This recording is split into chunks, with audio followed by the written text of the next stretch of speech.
Ito, lalong magagalit si Lito Lapid. Lalong magagalit si Lito Lapid sa huling Pulse Asia survey na inilabas. Kalalabas lang, mainit-init pa. Wala na sa Magic 12 si Lito Lapid. Paano yan? Engineer Toto, panoorin mo to. Kabunyog Toto.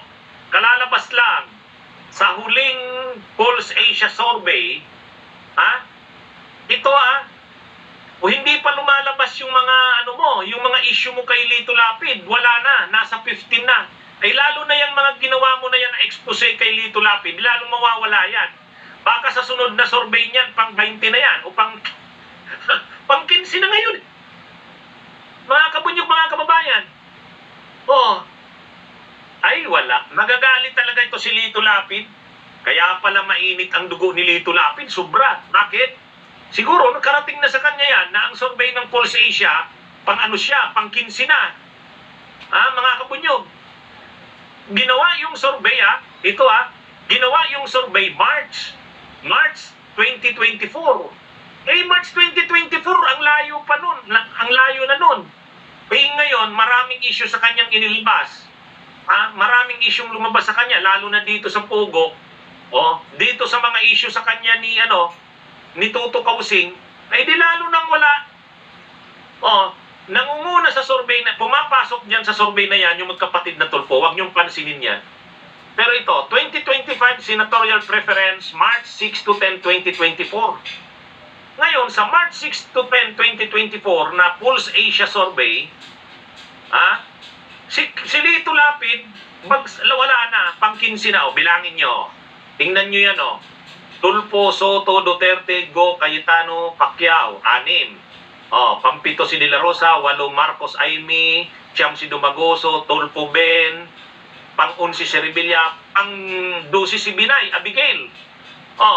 Pang-13 si Lacson, pang-14 si Revilla Miwili, pang-15 si Lapid. Lito Lapid, paano yan? Yan pala sa survey na yan, pang-15 ka na. Wala pa yung expose wala pa yung mga issue sa'yo ni Toto Kausing na lalo ka doon nasira doon. Lalo na. Kaya, na ito, mga kabunyog. Kaya sa tingin ko, tama yung analysis ko kahapon. Napanood nyo ba yung analysis ko kahapon? Bakit sobra ang galit ni Lito Lapid kay Kausing? Kasi nga, magre-election siya sa 2025. Tapos, nasanay na si Lito Lapid na wala siyang nagagawa, tahimik lang siya, walang naninira sa kanya, wala rin siyang kontrobersya. Ngayon, bigla may kontrobersya. Kaya sabi ko, delikado, matatanggal na siya sa 2025. Lumabas itong survey ng Pulse Asia, pang 15 siya. Ang survey sinagawa, March 2024. Wala pa yung issue na yan sa Pogo ng Pura. Sa sunod na survey niyan, sabi ni Margie Aquino, yun lang. Kung hindi ito marites, alam nyo naman si Atty. Enzo Recto, si Atty. Richie Tumuturgo, hindi po tayo nagmamarites, di ba? Kabunyog George Rapuson ng Imus Cavite.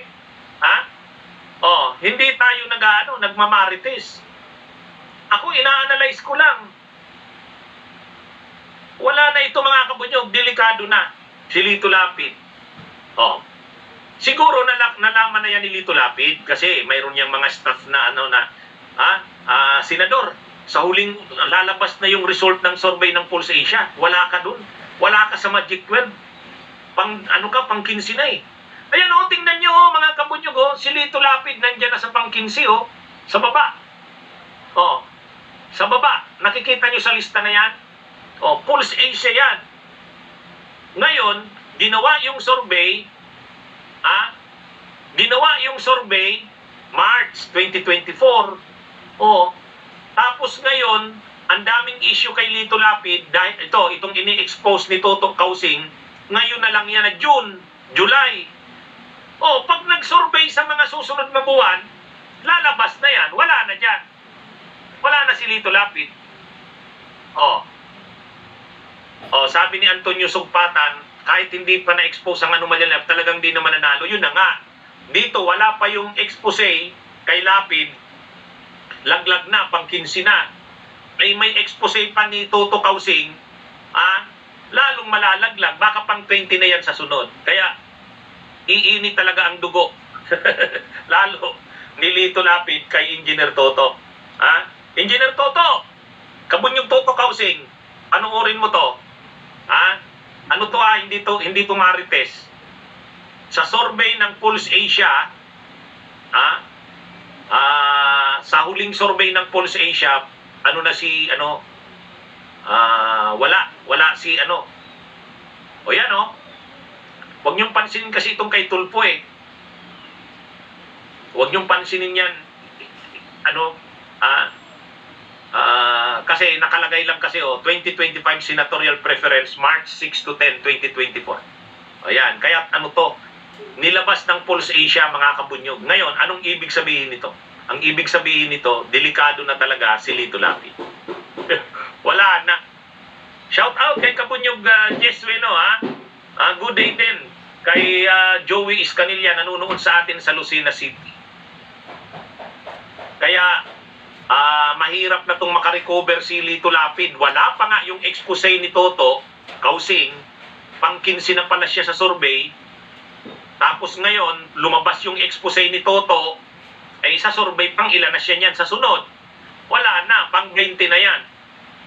Sa ganyan na lumalabas sa survey, pag hindi nakalusot itong si Lito Lapid sa 2025,